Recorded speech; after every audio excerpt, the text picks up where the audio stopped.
Police recommending the indictment of Israeli Prime Minister Benjamin Netanyahu on bribery charges. The witch hunt against us continues, Netanyahu told a crowd of Likud supporters at the party's official Hanukkah lighting ceremony in Tel Aviv last night. Let's listen to a few more remarks. The time has come to say a few things, and I'm going to say them. I'm not afraid, and thank you very much for the show of support, but I'm strong, very strong.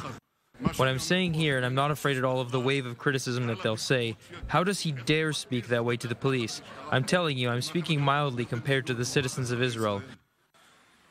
And also here you know how it's going to end. There will be nothing because there is nothing, and there never was anything. Ben-Dror, was this attack on the police, and specifically the police chief, Ronnie Al-Sheikh, although his name wasn't mentioned there, but it was obvious, is it justified? Yes, it was. Yes, it was. Of course it was. It was, and I must admit, yes, I think that we have a problem. We are facing a problem. By the way, we have been there something like 11 years ago with Ehud Olmert, that was Prime Minister, and he was indicted. I mean, everybody knew that he's going to be indicted.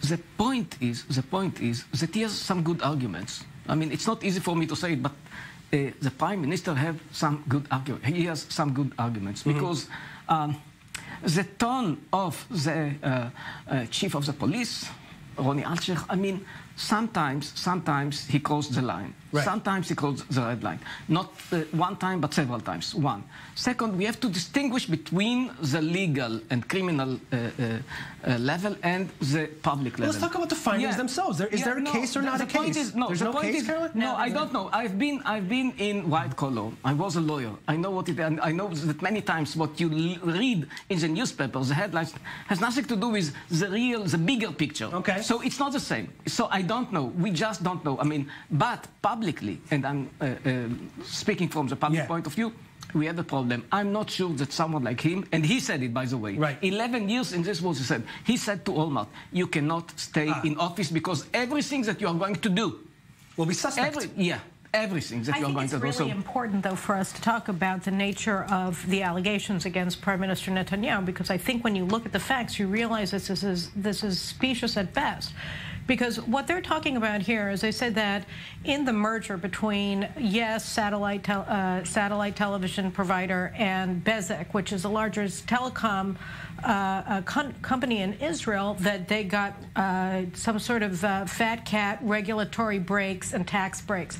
So regarding the tax breaks, right, I mean, these were the same tax breaks that Hot cable channel company received, and nobody opened an investigation again. And regarding the regulatory issues of the merger, right? I mean, this merger was approved by all of the government regulators. Well, you don't see the connection, Caroline, between the coverage that he got in Walla? Well, here, let me just finish. So first of all, from a regulatory perspective, all of this was approved by legal channels and by the bureaucracies that were necessary. But the timing was very important. No, but that's the whole point, is that when you look at the actual nature of the coverage that the Netanyahus, both Sarah Netanyahu and Benjamin Netanyahu, received from Walla, 90% of it was negative. That is, it was overwhelmingly negative. The workers don't say that. Yes, they do. The absolute numbers show incontrovertibly that Walla is an extremely hostile news portal. By the way, it's also one last thing about that, though, which is that not only is it clear that the coverage itself was anti-Netanyahu, 90% of the reports about him and his wife were opposed to them. But that now the police say, well, that's true. They were absolutely opposed to Netanyahu. But what you're seeing here in terms of quid pro quo is that they didn't post other articles that could have been even worse. Okay, I want to let Yossi chime in here. Would you agree with Caroline? I'm not in a position to get into the details of the allegations, but you know. But it's been published everywhere, all over the news. I mean, not everything, for sure, not everything. But the point here is that he is speaking about kind of a conspiracy against him, while he actually is responsible for the nomination of all these people, from the Attorney General to the supervisor, the chief of police. I mean, all of them. He appointed them.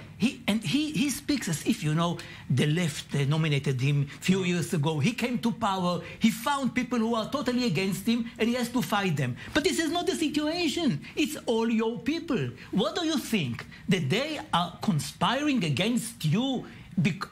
Not only that, although you nominated him. I'll take it a step further. Not only the people that he appointed, but a staff of people in the Justice Ministry who accompanied the investigations with the police. Exactly. Dozens of police. They're all in the wrong. It's not a bunch. Not in the wrong. They are not a bunch of idiots. There was not any conspiracy, and we hear this kind of theories about conspiracy from every suspect. Actually, the point is.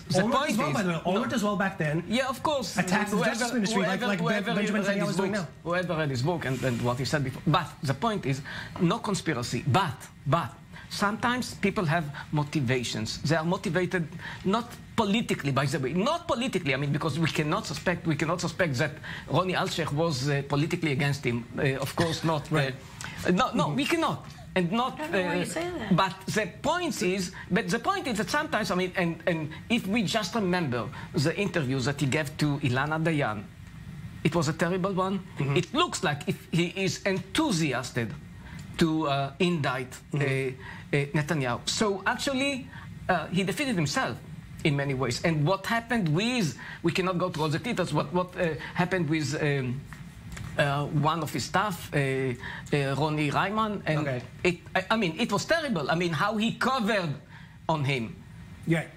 So we have a problem. He has some good arguments. Kind of response to what Ben-Dror brought up earlier, and that Benjamin Netanyahu himself told Olmert, when a person, no matter whether you're right or wrong, Caroline, just a second, whether he's guilty, not guilty, right or wrong, the fact that you are so embroiled in so many legal troubles. He said to Olmert, you cannot run the country right now. But the problem is that, you know, again, you have to look at the nature of the charges. It's very important to actually look what we're talking about here and not just go to the headlines and say, bribery, oh, the police are recommending this and therefore he's now embroiled. No, that's not the point.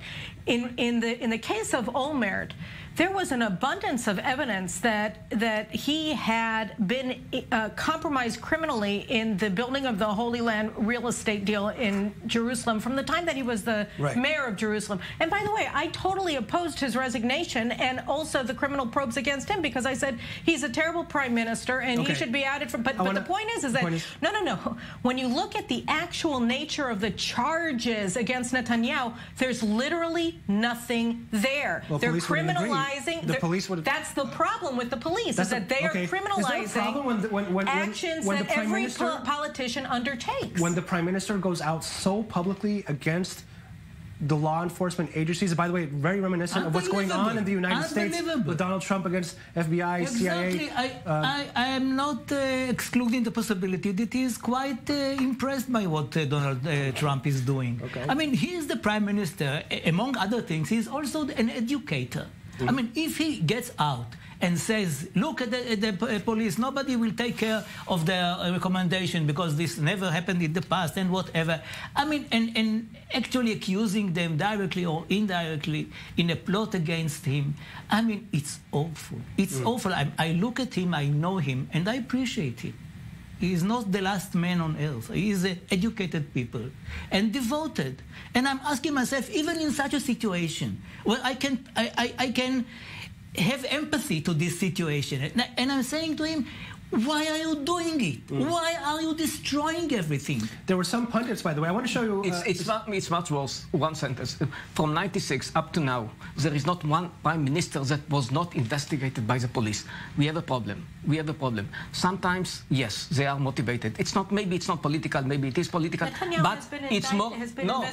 What I'm saying is, it's more than 2 decades that they are investigated. Something, I mean, what's going on? I mean, all of them are criminals? No, they are not all criminals. There is a problem here. Maybe we should suspend, maybe we should adopt the French law.